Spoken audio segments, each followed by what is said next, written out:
Demand ಇಟ್ಟಿದ್ರು MP land ಕೊಡಬೇಕು. ನಾನು ಕಮಿಟ್ಮೆಂಟ್ ಮಾಡಿದ್ದೆ 5 ಲಕ್ಷ ಕೊಡಿದವ್ರು 10 ಲಕ್ಷ ಕೊಟ್ಟು 10 ಲಕ್ಷ ಒಪ್ಕೊಂಡೆ. ಆಮೇಲೆ ನಮ್ಮ ರೇವಣ ಬಡ ಬಂದಿಲ್ಲ ಸರ್, ಇವರಿಗೆ ಜಾಸ್ತಿ ಬೇಕಾಗಿದ್ದ ಸಾಗಲ್ಲ, ಆಯ್ತಪ್ಪ ಏನು ಬರ್ಕೊಳ್ತೀವಿ ಬರ್ಕೊಂಡು ಮಾಡ್ತಾರೆ. ಅವರು ನಾವು ಹಿಂಗೆ ಹೇಳೋಣ ಏನೋ ದೊಡ್ಡ ಫಿಗರ್ ಬರ್ಕೊಂಡು ಬರ್ತಿಲ್ಲ. ಇದೇನೋ ಒಂದು ಲಿಮಿಟೇಷನ್ ನಾವು ಆದ್ರೂ ಕೂಡ ಅವರು ಎಷ್ಟು ಬೇಕು ಅಷ್ಟು 10-12 ಲಕ್ಷದ ಒಂದು ಲೆಟರ್ ಮಾಡ್ಕೊಂಡು ನಾನು ಸೈನ್ ಮಾಡ್ಕೊಂಡು ಇದಕ್ಕೆ ಜಗನ್ನಾಥ್ ಶೇರಿಕರ್ ಅವರು, ನಮ್ಮ ಬಡ ಅವರು, ಅಕ್ರಮ್ ಅವರು ಇವರೆಲ್ಲ ನನ್ನ ಜೊತೆಗೆ ಚಿಂಚೋಳಿ ಕ್ಷೇತ್ರದಲ್ಲಿ ಬಹಳ ಸಮೀಪದಿಂದ ಒಬ್ಬ ವೆಲ್ ವಿಶರ್ ಆಗಿ ನಮಗೆ ಕೆಲಸ ಮಾಡಿದವರ ಅವರು ಇದನ್ನ ಪೂರ್ತಿ ಮಾಡಲಿಕ್ಕೆ ಹೆಲ್ಪ್ ಮಾಡಿದಂತೆ ಅಧ್ಯಕ್ಷರಿದ್ದಾರೆ. ನಾನು ಅವ್ರಿಗೆ ನಿಮ್ಗೆ ಅಭಿನಂದನೆ ಸಲ್ಲಿಸ್ತೇನೆ ಸರ್. ಇವತ್ತು ನಾನು MP ಆದ್ಮೇಲೆ ಆ ಕಡೆ ಯಾವುದೇ ಕಾರ್ಯಕ್ರಮ ಆಗಲಿ, ಸೋಷಿಯಲ್ ಕಮಿಟ್ಮೆಂಟ್ ನಮ್ಮ ಪಾರ್ಲಿಮೆಂಟ್ ಹೌಸ್ ಅಲ್ಲಿ ನಮ್ಮ ಯಾವುದೇ ಆಕ್ಟಿವಿಟಿಯಲ್ಲಿ 100% ಇನ್ವಾಲ್ವ್ಮೆಂಟ್ ಇದೆ. ನಾನು ಯಾವಾಗಲೂ ಬಹಳಷ್ಟು ಕ್ವಶನ್ ಪಾರ್ಲಿಮೆಂಟ್ ಅಲ್ಲಿ ನನಗೆ ಯಾರಪ್ಪ ಅಂತಂದ್ರೆ ನಮ್ಮ ಪತ್ರಕರ್ತ ಮಿತ್ರರ ವಿಷಯಗಳನ್ನ ಎತ್ತಿ ಕೊಟ್ಟಾಗ ನಾನು ಹೈಯೆಸ್ಟ್ ಕ್ವಶನ್ಸ್ ಪಾರ್ಲಿಮೆಂಟ್ ಅಲ್ಲಿ ನಾನು ಕೇಳಿದೆ. ಬಹಳ ಸೆನ್ಸಿಟಿವ್ ಇಶ್ಯೂಸ್, ಬಹಳ ಇಂಪಾರ್ಟೆಂಟ್ ಇಶ್ಯೂಸ್, ಬಹಳಷ್ಟು ನಾನು ಇವತ್ತು ಬಹಳಷ್ಟು ನಾಲೆಜ್ ಬಂದಿಲ್ಲ. ರಿಟರ್ನ್ ಕ್ವಶನ್ಸ್ ಹೈಯೆಸ್ಟ್ ಸಬ್ಜೆಕ್ಟ್ಗಳು. ಇದು ಯಾಕಪ್ಪ ಅಂದ್ರೆ ನೀವು ಯಾಕಂದ್ರೆ ನಿಮ್ಮ ಕಣ್ಣು ಮತ್ತು ನಿಮ್ಮ ಕಿವಿಗಳು ಎಲ್ಲಿ ಅಂದ್ರೆ ನೆಲದ ಮೇಲೆ your eyes and years on the ground. ಆಮೇಲೆ ನಾನು ಕೆಲವರಿಗೆ ಅಭಿನಂದನೆ ಸಲ್ಲಿಸ್ತೀನಿ. ಯಾರಿಗೆ ಯಾವ ರಾಜಕೀಯ ಶಕ್ತಿ ಇಲ್ಲ ಅನ್ನೋರಿಗೆ, ಸಮಾಜದ ಕಡೆ ಮನುಷ್ಯಗ ಪ್ರಾಬ್ಲಮ್ ಇದ್ದಾಗ ಕೆಲವು ಘಟನೆಗಳು ಒಂದು ತಿಂಗಳು ಹಿಂದೆ ಆಗಿದ್ದು 22ನೇ ಜನವರಿ ಫೆಬ್ರವರಿ ಆದ್ರೆ ಕೆಲವು ಘಟನೆ ಆದವು, ಕೆಲವರು ಅಮಾಯಕರಿಗೆ ಸ್ವಲ್ಪ ಪ್ರಾಬ್ಲಮ್ ಆಯಿತು. ಅವಾಗ ಪತ್ರಕರ್ತರು ಬಹಳ ಬೋಲ್ಡ್ಲಿ ಕೆಲವರಿಗೆ ವಿಷಯನ ಪಬ್ಲಿಕ್ ಗಮನಕ್ಕೆ, ಸರ್ಕಾರ ಗಮನಕ್ಕೆ ತಂದಾಗ ಆಕ್ಷನ್ ತಗೊಂಡಾರೆ. ನಾನು ಅವ್ರಿಗೆ ಅಭಿನಂದನೆ ಸಲ್ಲಿಸ್ತೇನೆ. ಯಾಕಂದ್ರೆ ನಾವೆಲ್ಲ ತುಳಿತಕ್ಕೆ ಹೋಗಾದವು 70-75 ವರ್ಷ, ಈಗ 60 ವರ್ಷದಿಂದ ಅನೇಕ ನಾವೆಲ್ಲ ತುಳಿತಕ್ಕೆ ಹೋಗಾದ. ನಮಗೆ ಯಾರಾದ್ರೂ ಸಹಾಯಕ್ಕೆ ಬರ್ತಾರಂದ್ರೆ ಒಟ್ಟು ಮೊದಲನೇದಾಗಿ ಪತ್ರಕರ್ತ.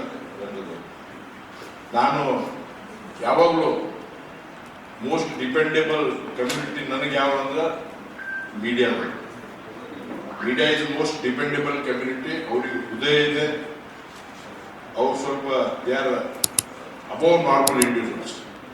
ಅದು ನಾನೇನಂದ್ರೆ ಒಂದೊಂದು ನಿಮ್ಗೆ ನಮ್ಮ ಬಾಲರಾಜ್ ಗುತ್ತಿದವರು ಇದ್ದಾರೆ, ಈಸ್ ಅ ಲಾಸ್ಟ್ ಹಾರ್ಟೆಡ್. ನಮ್ಮ ಸೇಡಮ್ದಾಗ ನಾವು ಸರ್ಕಾರ ಅನುದಾನ ಕೊಟ್ರೆ ಅವ್ರ ಎದ್ದಿ 5 ಲಕ್ಷ ಅನುದಾನ ಅವಾಗೇ ಕ್ಯಾಶ್ ಕೊಟ್ಟು ಅಂಬೇಡ್ಕರ್ ಚೌಡೆ ಇದಕ್ಕೆ ಅವರು ಸಮಾಜಕ್ಕೆ ಅವ್ರು ಪೊಲೀಸ್ ಸಮಾಜದವರಿಗೆ ಇದು ಮಾಡಿ ಬಾಲರಾಜ್ ಗುತ್ತಿದವರು ಮಾತಾಡ್ತಾರೆ, ಅವರು ಮಾತಾಡ್ತಾರೆ. ಯಾಕಂದ್ರೆ ನಿಮ್ಮ ಲೈಫ್ ಗೊತ್ತದ ನಮಗೆ, your life, you are addicted for the work. ನೀವು ವರ್ಕೋಹಾಲಿಕ್ ಇದೆ.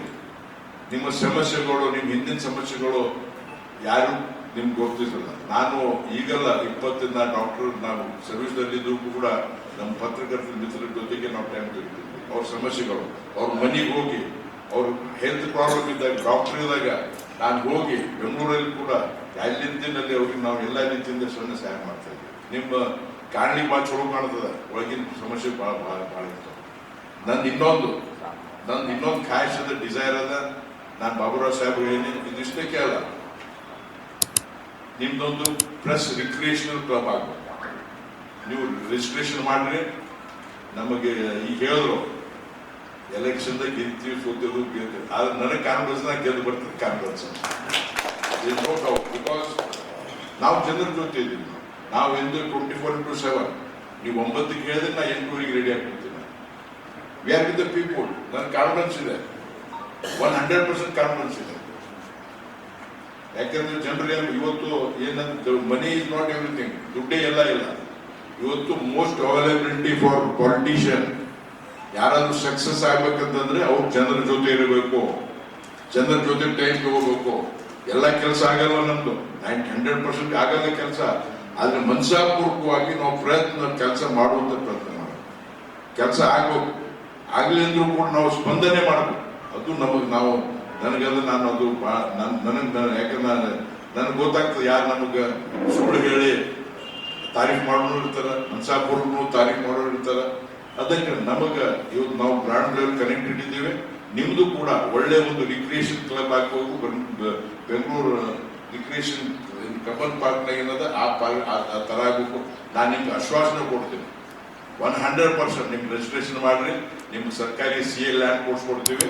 ಅಲ್ಲಿ ಫಸ್ಟ್ ಕ್ಲಾಸ್ ನಾ ಹೇಳಿ ನಮ್ಗೆ ಒಂದು ಮೆಂಬರ್ ಮಾಡ್ರಿ ಅಂತ ಹೇಳಿ ನಾನು. ಯಾಕಂದ್ರೆ ನೀವು ನಿಮ್ಮ ಫ್ಯಾಮಿಲಿ ಮೆಂಬರ್ಸ್, ನೀವು ಇರಲಾರ್ದಾಗ ನಿಮ್ಮ ಮಕ್ಕಳು, ನಿಮ್ಮ ಫ್ಯಾಮಿಲಿ ಮೆಂಬರ್ಸ್ ಅಲ್ಲಿ ಕೂತಿ ಅಲ್ಲಿ ಸ್ವಲ್ಪ ಬ್ಯಾಕ್ ಪೇಪರ್ಸ್, ಮ್ಯಾಗಝಿನ್ಸ್ ಮತ್ತೆ ಸ್ವಲ್ಪ ಎಲ್ಲ ಸೋಷಿಯಲ್ ಆಕ್ಟಿವಿಟೀಸ್, ಕಲ್ಚರಲ್ ಆಕ್ಟಿವಿಟೀಸ್, ನಿಮ್ಮ ಫ್ಯಾಮಿಲಿ ನೀವು ಹೊರಗೆಲ್ಲರೂ ಕೂಡ ನಿಮ್ಮ ಒಂದು ಫ್ಯಾಮಿಲಿಯಾಗಿ ಎಲ್ಲ ಪತ್ರಕರ್ತರು ಒಂದಾಗಿ ನಿಮ್ಮೊಂದೊಂದು ಕೆಲಸ ಆಗ್ಬೇಕಂತ ಹೇಳಿ ನಮ್ಮ ಆಸೆ ಇದೆ. ನಾನು ಪೂರ್ತಿ ನಿಮ್ಗೆ ಇದ್ರ ಬಗ್ಗೆ ಸಹಾಯ ಮಾಡ್ತೇನೆ. ಇದ್ರ ಬಗ್ಗೆ ನಾವು ವರ್ಕೌಟ್ ಮಾಡೋಣ. ಯಾಕಂದ್ರೆ ನಾವು ಇರ್ತೀವಿ ಹೋಗ್ತೀವಿ, ಪಾಲಿಟಿಷಿಯನ್ಸ್ ಆರ್ ನಾಟ್ ಪರ್ಮನೆಂಟ್. ಆದ್ರೆ ನೀವು ಪರ್ಮನೆಂಟ್ ಸಮಾಜ ಸೇವೆ ಮಾಡೋರು ನೀವು ಪರ್ಮನೆಂಟ್ ಇದ್ದೀರಿ. ನಮ್ಮ ಈ ಪ್ರಜಾಪ್ರಭುತ್ವದಲ್ಲಿ ಪವರ್ಫುಲ್ ಸ್ತಂಭ ಯಾವುದಂದ್ರೆ ಪತ್ರಿಕಾ ರಂಗ, ಪತ್ರಿಕಾ. ಅದಕ್ಕೆ ನಿಮ್ಮ ಜೊತೆ ನಾವು ಇರ್ತೀವಿ. ನನಗೆ ಇವತ್ತು ಭಾಳ ಖುಷಿ ಆಗ್ತದೆ. ನಿನ್ನೆ ನಾನು ಮಲ್ಕೇಡಲ್ಲಿ ಒಂದು ಸೀರಿಯಸ್ ಪೇಷಂಟ್ಗೆ ನಾನು ಅಡ್ಮಿಟ್ ಮಾಡಿ, ನಾನು ನಮ್ಮ BJP ಪಾರ್ಟಿ ಆಫೀಸಿಗೆ ನೀವೆಲ್ಲ ಕೂತಿದ್ರಿ. ನಾನು ಒಂದು 10 ನಿಮಿಷ ಲೇಟ್ ಬಂದೆ. ನನ್ನ BP ಭಾಳ ರೇಜ್ ಆಗಿತ್ತು. ಯಾಕಂದ್ರೆ ನಾನು ಯೂಶಲಿ ಲೇಟ್ ಬರೋಲ್ಲ. ಅದು ಪರಿಸ್ಥಿತಿ ನಾನು ಬಂದ ಕೂಡಲೇ ದಾರ್ಯಾಗ ನನಗೆ ಟಿಕೆಟ್ ಅನೌನ್ಸ್ ಆಯಿತು. ಅನೌನ್ಸ್ ಆದ ಕೂಡಲೇ ಫಸ್ಟ್ ನೀವು ನಿಮ್ಮ ಜೊತೆ ಸಂದರ್ಶನ ಆಗ್ಯದ. ನಾನು ಮಲ್ಕೇಡಲ್ಲಿ ಒಂದು ಪುಣ್ಯದ ಕೆಲಸ ಅಂದ್ರೆ ಒಂದು ವಿದ್ಯುತ್ ಚಿತಾಗಾರ, ಮಲ್ಕೇಡಲ್ಲಿ ವಿದ್ಯುತ್ ಚಿತಾಗಾರ ನಮ್ಮ MP ಲ್ಯಾಂಡ್ನಿಂದ ಮಲ್ಕೇಡಲ್ಲಿ ಅದನ್ನ ಭೂಮಿ ಪೂಜೆ ಮಾಡ್ಲಿಕ್ಕೆ ಹೋಗಿದ್ದೆ. ಬಂದ ಕೂಡಲೇ ನಿಮ್ಮ ಜೊತೆ ಇದ್ದೀನಿ. ಮತ್ತೆ ಮರುದಿವ್ಸ ಬೆಳಿಗ್ಗೆನು ಇದೊಂದು ಬಹಳ ಪುಣ್ಯದ ಕೆಲಸ ಮಾಡಿದ್ದೀವಿ. ನನಗೆ ನನ್ನ ಫಂಡ್ 1 ಕೋಟಿ 2 ಕೋಟಿ ಅಲ್ಲ, ಸಣ್ಣ ಫಂಡ್ ಕೊಟ್ಟರು ಕೂಡ ಸದುಪಯೋಗ ಮಾಡ್ಕೊಳ್ತಾ ಇದ್ದೀನಿ. ನನಗೆ ಕಾನ್ಫಿಡೆನ್ಸ್ ಇದೆ. ಇವತ್ತು ನಮ್ಮ ಶ್ರೀಗಳು ಅವರ ಆಶೀರ್ವಾದ ನಾನು ಬಂದಾಗ ಅವ್ರಿಗೆ ಹೇಳಿದೆ, ನಿಮ್ಮ ಆಶೀರ್ವಾದ ನಮಗಿರ್ಬೇಕು ಅಂತ ಹೇಳಿ. ಅದಕ್ಕೆ ಮತ್ತೊಮ್ಮೆ ನಿಮಗೆಲ್ಲರಿಗೆ ನಾನು ವಂದಿಸಿ ಇವತ್ತು ಬಹಳ ಒಂದು ಖುಷಿ ಆಗ್ತಾ ಇದೆ. ನನಗೆ ಮತ್ತೊಮ್ಮೆ MP ಆಗಲಿಕ್ಕೆ ನಮ್ಮ ವರಿಷ್ಠರು, ನಮ್ಮ ನರೇಂದ್ರ ಮೋದಿಜಿಯವರು, JP ನಡ್ಡಾಜಿಯವರು, ನಮ್ಮ ಅಮಿತ್ ಶಾ ಅವರು, ಯಡಿಯೂರಪ್ಪ ಅವರು, ವಿಜೇಂದ್ರ ಅವರು, ಒಬ್ಬ ಸಣ್ಣ ಸಮಾಜದಿಂದ ತಾಂಡಾದಾಗಿ ಹುಟ್ಟು ಬೆಳೆದವನಿಗೆ 2ನೇ ಅವಕಾಶ ಕೊಡ್ತಾ ಇದ್ದಾರೆ. ಅವ್ರಿಗೆ ನಾನು ನಿಮ್ಮ ಮುಖಾಂತರ ಧನ್ಯವಾದ ಹೇಳಿ, ನಿಮ್ದೆಲ್ಲರದು ನಮಗೆ ಆಶೀರ್ವಾದ ಇರಲಿ. ನಮ್ಮ ತಪ್ಪಾದ್ರೆ ಹೇಳಿ ನಾವು ಸರಿಪಡಿಸ್ಕೊಳ್ತೀವಿ. ಇದ್ದಿದ್ದನ್ನ ನೀವು, ಯಾಕಂದ್ರೆ ಇಲ್ಲಿ ನಮ್ಗೆ ಸ್ವಲ್ಪ ಕಲಬುರಗಿದಾಗ ಯಾಕೆ ಎಲೆಕ್ಷನ್ದಾಗ ಕೆಲವೊಮ್ಮೆ ನಮ್ಗೆ ಗೊತ್ತು, ಮೀಡಿಯಾದವರಿಗೆ ನನ್ನ ಕಣ್ಣಿನ ಮುಂದೆ ಒಬ್ಬ ಮೀಡಿಯಾದವರಿಗೆ ಹೊಡೆದು ನಾವು ಅವ್ರದ್ದು ಒಂದು 2 ಲಕ್ಷದ್ದು ಕ್ಯಾಮ್ರಾ ಹೊಡೆದು ನನ್ನ ಕಣ್ಣಿನ ಮುಂದೆ, ಅದು ಎಂದೂ ನನ್ನ ಲೈಫ್ನಾಗ ಮರೆಯಲ್ಲ. It has entered in my mind. ನನ್ನ ಕಣ್ಣಿನ ಮುಂದೆ ಕಾಪಾಡ್ಬಿಡಿದೆ. ನನ್ನ ಮುಂದೆ ಆ ಕ್ಯಾಮ್ರಾ ಬಿಟ್ಟಾಕಿ ದೊಡ್ಡ ಇಂಥ ಪರಿಸ್ಥಿತಿ ನಮಗೆ ಸ್ವಲ್ಪ ಹಂಗೆ ಆಗ್ಲಾರ್ದಂಗೆ ಹೋಗ್ಬೇಕು. ಭಾಳ ಅಲರ್ಟ್ ಆಗಿ ನಾವು ಕೆಲಸ ಮಾಡಬೇಕು. ನಾನು ನಿಮ್ಮ ಜೊತೆ ಇರ್ತೀನಿ. ಮತ್ತೊಮ್ಮೆ ಎಲ್ಲರಿಗೂ ವಂದಿಸಿ ಭಾಳ ಒಳ್ಳೆಯ ಕಾರ್ಯಕ್ರಮ ಮಾಡಿದ್ದೀರಿ. ನಿಮಗೆ ಧನ್ಯವಾದ ಹೇಳಿ ನಾನು ಹೇಳಿ ಮಾತು ಮುಗಿಸ್ತೀನಿ. ಧನ್ಯವಾದಗಳು. ಒಬ್ಬರಾಗನೊಬ್ಬರು ನಿಂದಿರ್ಬೇಕಾಗ್ತಿತ್ತು. ಪತ್ರಕರ್ತರು ಭವನದಲ್ಲಿ ನೋಡ್ತಾ ಇದ್ದೀವಿ, ಬಹಳಷ್ಟು ಜನ ವೇಟಿಂಗ್ ಅಲ್ಲಿ ಇದ್ದೀವಿ.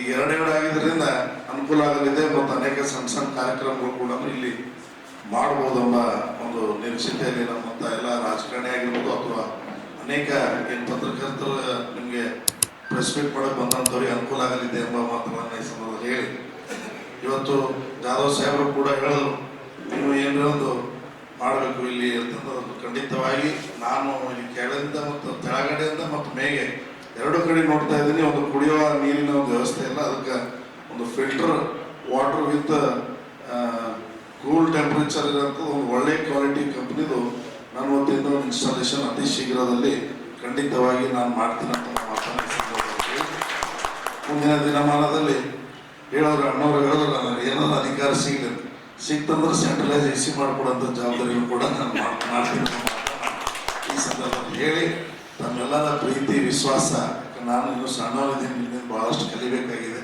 ಅದಕ್ಕೆ ನಿಮ್ಮ ಆಶೀರ್ವಾದ ನಮ್ಮೆಲ್ಲೂ ಇರಲಿ. ನಾವು ಏನೇ ತಪ್ಪು ಮಾಡಿದ್ರೆ ನಮ್ಮನ್ನು ತಿದ್ದಬೇಕು ಎಲ್ಲ ಹಿರಿಯರಂತ ಮಾತನ್ನು ಹೇಳಿ, ಇವತ್ತು ನಿಮ್ಮ ಮುಖಾಂತರನೇ ನಮ್ಮ ಜನತೆಗೆ ಅನೇಕ ವಿಷಯಗಳು ತಿಳಿತಾ ಇದೆ. ಪ್ರಿಂಟ್ ಮೀಡಿಯಾ, ಮಾಧ್ಯಮ ಮೀಡಿಯಾ, ಇವತ್ತೇನು ನಾವು ಅಂಬೇಡ್ಕರ್ ಸಾಹೇಬರು ಹೇಳಿದಾಗ ಪೆನ್ ಇಸ್ ಎ ಗನ್, ಆ ಪೆನ್ ಇಸ್ ಎ ಗನ್ ಯಾರಿಗಾದರೂ ಅನುಕೂಲ ಆಗುತ್ತೆ, ಅದು ಸೃಷ್ಟಿ ಆಗುತ್ತೆ ತಮ್ಮಗಳಿಗೆ ಮಾತ್ರ ಬರುತ್ತೆ. ಅದಕ್ಕೆ ಏನೇನು ಇವತ್ತು ಬಹಳಷ್ಟು ನಮ್ಮ ಹಳ್ಳಿಗಳಲ್ಲಿ ಹೋದ್ರೆ ಭಾಳ ಕೆಟ್ಟ ಪರಿಸ್ಥಿತಿಯಲ್ಲಿ ಜನರಿದ್ದಾರೆ. ಬಡ ಜನರಿಗೆ ಅನುಕೂಲ ಆಗೋ ಥರ ತಾವು ನನ್ನ ಒಂದು ಕಳಕಳಿ ಮನವಿ ಇದೆ. ಸ್ವಲ್ಪ ಹೆಚ್ಚಿನ ಒಂದು ಬಡ ಜನರಿಗಾಗಿ ಹಳ್ಳಿಗಳಲ್ಲಿ ತಾವು ಪ್ರವಾಸ ಮಾಡಿ ಅನೇಕ ಒಂದು ವಿಷಯಗಳನ್ನು ಜನರಿಗೆ ತರುವಂಥದ್ದು ಮತ್ತು ರಾಜಕಾರಣಿಗಳಿಗೆ ಎಚ್ಚರಿಸೋರು ತಾವೇ, ಇವತ್ತು ಅಧಿಕಾರಿಗಳನ್ನು ಎಚ್ಚರಿಸೋರು ಕೂಡ ತಾವೇ. ಅದಾದ್ದರಿಂದ ಬಹಳಷ್ಟು ವಿಷಯಗಳು ಇನ್ನೂ ನಮ್ಮ ದೇಶ ಸ್ವಾತಂತ್ರ್ಯ ಸಿಕ್ಕಿ 75 ವರ್ಷ ಆದರೂ ಕೂಡ ಇನ್ನೂ ಹಲವಾರು ಸಮಸ್ಯೆಗಳನ್ನು ನಾವು ನೋಡ್ತಾ ಇದ್ದೀವಿ. ಯಾಕಂದ್ರೆ ನನಗೂ ಅಷ್ಟು ಗೊತ್ತಾಗ್ತಾ ಇರಲಿಲ್ಲ. ನಾನು ಕಳೆದ ಚುನಾವಣೆಯಲ್ಲಿ ಪಾರ್ಟಿಸಿಪೇಟ್ ಮಾಡೋದು 100 ಹಳ್ಳಿ ಪಾದಯಾತ್ರೆ ಮಾಡಿದ್ದೆ. ಆ ಪಾದಯಾತ್ರೆ ಮಾಡಿದಂಥ ಸಮಯದಲ್ಲಿ ಗುಡಿ ಗುಂಡಗಳಲ್ಲಿ ಮಲಗಿದ್ದೀನಿ. ಅಂಥ ಒಂದು ಸಂದರ್ಭದಲ್ಲಿ ನೋಡಿದ್ದೀನಿ ನಿಜವಾಗ್ಲೂ ಪಾಪ ಇನ್ನೂ ಎಷ್ಟೋ ಜನರಿಗೆ ಆಧಾರ್ ಕಾರ್ಡ್ ಇಲ್ಲ, ಎಷ್ಟೋ ಜನರಿಗೆ ರೇಷನ್ ಕಾರ್ಡ್ ಇಲ್ಲ. ಅಲ್ಲಿ ಕೊಡ್ಲಿಕ್ಕೆ ಹೋದ್ರೆ ಅದರಲ್ಲೂ ಕೂಡ ಪಾಲಿಟಿಕ್ಸ್ ಇದೆ. ಈ ಥರ ಒಂದು ವ್ಯವಸ್ಥೆ ಏನಿದೆ ಅಂಥವೆಲ್ಲ ವಿಚಾರಗಳು ಇವತ್ತು ನಾವು ಜನರಿಗೆ ನಿಮ್ಮ ಮುಖಾಂತರ ಇವತ್ತು ಅಧಿಕಾರಿಗಳಾಗಿರ್ಬೋದು ಅಥವಾ ರಾಜಕಾರಣಿಗಳಾಗಿರ್ಬೋದು ಬಿಸಿ ಮುಟ್ಟಂಥ ಕೆಲಸ ನಿಮ್ಮ ಮುಖಾಂತರ ಆಗಬೇಕು. ಕಳೆದ ಸಲ ನಾವು ಈ ಹಾಲನ್ನು ನವೀಕರಣ ಮಾಡುವ ಮೂಲಕ ಹೈಟೆಕ್ ಆಗಿ ಪರಿವರ್ತನೆ ಮಾಡ್ತೀವಿ ಅಂತ ನಮ್ಮ ಹೇಳ್ತೀವಿ. ಆ ಟೈಮಲ್ಲಿ ಅದು ಕೊಟ್ಟ ಮಾತಿನಂತೆ ಅವಾಗ ನಾವೇನು ಅಂದಿದ್ದೆವು. ಅದಕ್ಕೆ ನಾವು ಅನುದಾನವನ್ನು ಕಳೆದ ಸಲ ಪತ್ರಿಕಾ ದಿನಾಚರಣೆ ಕಾರ್ಯಕ್ರಮದಲ್ಲಿ ಪೂಜ್ಯರ ಸಾನ್ನಿಧ್ಯದಲ್ಲಿ ಮಾನ್ಯ ಸಂಸದರು 10 ಲಕ್ಷ ರೂಪಾಯಿ ಕೊಡ್ತೀನಿ ಅಂತ ಘೋಷಣೆ ಮಾಡಿದ್ರು. ಕಳೆದ ಅಂದರೆ ಈ ಸಲ ಇದಕ್ಕೆ ಹಿಂದಿನ ಪತ್ರಿಕಾ ದಿನಾಚರಣೆಯಲ್ಲಿ. ಆದರೆ ಆ ಟೈಮ್ನಿಂದ ಅನುದಾನ ತರೋದು ಎಷ್ಟು ಕಷ್ಟದ ಕೆಲಸ ಅಂತ ಅನ್ನೋದು ಅದು ಓಡಾಡೋದು ನನಗೆ ಗೊತ್ತಾಯ್ತು. ಯಾಕೆಂತಂದರೆ ಇವರು ಅನುದಾನ ಕೊಟ್ಟ ನಂತರ ಒಂದು ಪತ್ರವನ್ನು ಕೊಟ್ಟರು. ಆ ಪತ್ರವನ್ನು ಒಯ್ದು ನಾವು ಜಿಲ್ಲಾಧಿಕಾರಿ ಕಚೇರಿ ಕೊಟ್ಟ ನಂತರ ಸೆಕ್ಷನ್ ಕ್ಲರ್ಕ್ ಇದಾರಲ್ಲ, ಕ್ಲರ್ಕ್ ಆ ಪತ್ರವನ್ನು 6 ಸಲ ಚೇಂಜ್ ಮಾಡೋದು. 6 ಸಲ ಒಂದು ಸಲ ಒಯ್ದು ಕೊಡೋದೇ ಕಷ್ಟ ಆಯ್ತು ನನಗೆ. ಮುಂದೆ ದಯವಿಟ್ಟು ನನಗೆ ಕೆಲಸ ಆಗಲಿಲ್ಲ ಅಂತ ಹೇಳಿ ಶೇರಿಕಾರ್ ಅವರಿಗೆ, ಅಕ್ರಮ್ ಅವರಿಗೆ, ರೇವಣಸಿದ್ದಿ ಬಡ ಅವರಿಗೆ ಒಂದು ಸಲ ರೇವಣಸಿದ್ದಿ ಬಡ ನಾನು ಹೆಚ್ಚು ಕಡೆ 3 ಸಲ ಒಂದೇ ದಿವಸ ಪತ್ರವನ್ನು ಬದಲಾಯಿಸಿ ಒಯ್ದು ಸಹಿ ಮಾಡಿಸೋದಾದ್ರೆ ಒಂದೇ ದಿವಸ ಒಂದೇ ಪತ್ರಕ್ಕೆ 3 ಸಲ ಜಾಗ ಎಲ್ಲರೂ ಬಂದಿಲ್ಲ.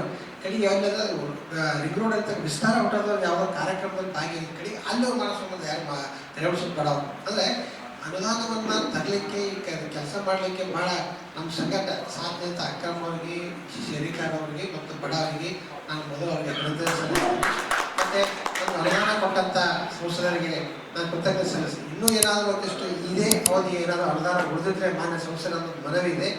ಹಿಂದಿನ ಯಾಕೆ ಚುನಾವಣೆ ಇನ್ನೂ ಹೆಚ್ಚು ಕಡಿಮೆ 4-5 ದಿವಸದಲ್ಲಿ ಘೋಷಣೆ ಆಗೋ ಸಾಧ್ಯತೆ ಇದೆ.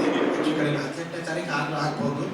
ಆ ಅನುದಾನ ಏನಾದರೂ ಉಳಿದಿದ್ರೆ ಬಡ್ಡಿಗೆ ಮೊತ್ತ ಅದೆಲ್ಲ ಉಳಿದಿದ್ರೆ ಅದನ್ನು 2 ನಿಮಿಷ ಹಿಂದಿನ ಪತ್ರ ಕೊಟ್ಟರೆ ಅಂತಂದ್ರೆ ಅದನ್ನು ಈಗಲೇ ನಾವು ಆಡಳಿತಾತ್ಮಕ ಅನುಮೋದನೆ ತಗೊಳ್ಳಿಕ್ಕೂ ಸಹ ಪ್ರಯತ್ನ ಮಾಡ್ತೀವಿ. ಯಾಕಂತಂದರೆ ಇದಕ್ಕೊಂದಿಷ್ಟು AC ಗಳು ಕೂಡಿಸೋ ಅಗತ್ಯ ಇದೆ, ಒಂದಿಷ್ಟು ಕುರ್ಚಿಗಳು ಬೇಕಾಗಿದೆ. ನಮಗೆ ಕುರ್ಚಿಗಳು ಯಾವುದೂ ಇಲ್ಲ. ಅದ್ರ ಜೊತೆ ಹಿಂದೆ ಒಂದು ಅತಿಥಿಗಳ 2 ರೂಮ್ಗಳನ್ನು ಸಹ ನಾವು ಸಜ್ಜು ಮಾಡಬೇಕಾಗಿದೆ.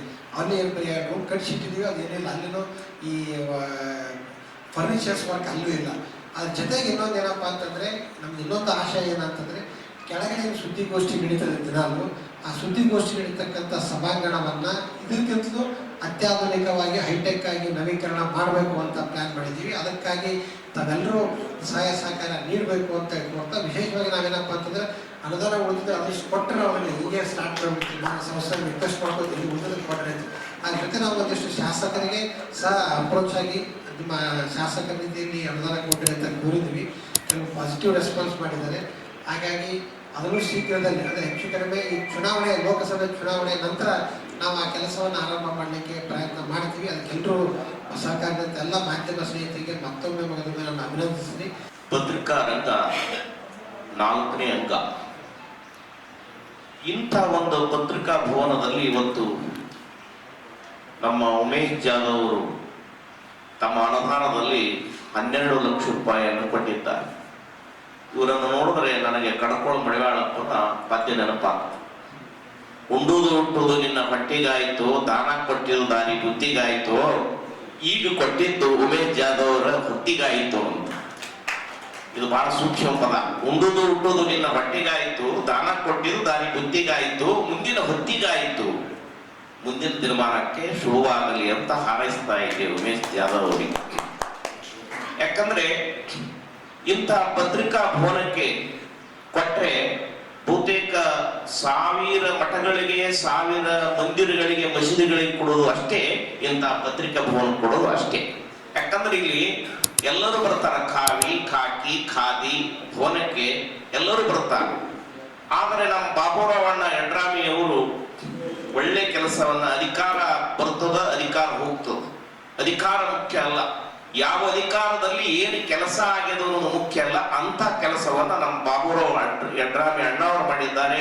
ಅವರಿಗೆ ಧನ್ಯವಾದಗಳು ಅರ್ಪಿಸ್ತಾ ಇದ್ದೇನೆ ನಾನು. ಯಾಕಂದ್ರೆ ಇನ್ನೂ ಸರ್ಕಾರದ ನಮ್ಮಲ್ಲಿ MLCಗಳು ಬಹಳ ಮಂದ್ಯಾರ, MLAಗಳು ಬಹಳ ಮಂದ್ಯಾರ. ಅನುದಾನ ಬಹುತೇಕ ನನಗಿಷ್ಟ ಮಟ್ಟಿಗೆ ರಾಜ್ಯ ಮಟ್ಟದಲ್ಲಿ ಬೆಂಗಳೂರು ಬಿಟ್ಟರೆ ಕಲಬುರಗಿನೇ ಪತ್ರಿಕಾ ಭವನ ದೊಡ್ಡದಾಗಬೇಕು, ಅಂತ ಒಂದು ಭವನವನ್ನು ಇಲ್ಲಿ ಆಗಬೇಕು, ಅಷ್ಟು ಜನ ನಮ್ಮಲ್ಲಿ ಇದೆ. ಆದರೆ ಎಲ್ಲ ಜನಪ್ರತಿನಿಧಿಗಳು ಮುಂದೆ ಬರಬೇಕು, ಜೊತೆಗೆ ದಾನಿಗಳು ಕೂಡ ಮುಂದೆ ಬರಬೇಕು. ಈಗ ನಮ್ಮ ಬಾಲರಾಜ್ ಗುತ್ತೇದಾರ ಹೇಳಿದ್ರು, ನೀರಿನ ಘಟಕ ಕೊಡ್ತೀನಿ ಅಂತ. ಇದು ಬಹಳ ದೊಡ್ಡ ಗುಣ. ಯಾಕಂದ್ರೆ ಬಂದವರಿಗೆ ವಿಶೇಷ ನೀರು ಬಹಳ ಮುಖ್ಯವಾಗಿರ್ತಕ್ಕಂಥದ್ದು.